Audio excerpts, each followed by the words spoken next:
పెట్టారు వీళ్ళు, ఏది అమరావతికి సంబంధించి తీర్పులు ఇచ్చినప్పుడు.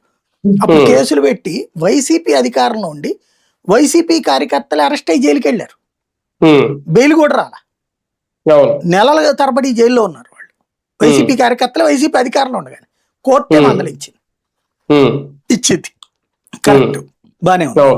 చంద్రబాబు గారు అరెస్ట్ అప్పుడు ఆ అరెస్టుకి ఆయన రిమాండ్కి పంపించిన జడ్జిని దారుణాతి దారుణ వ్యాఖ్యలు చేశారు.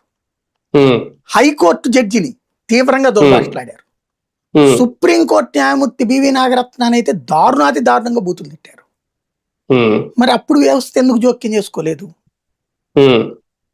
అప్పుడు అదే వ్యవస్థ, అప్పుడు జగనే సీఎం, అప్పుడు జడ్జిలనే తిట్టింది.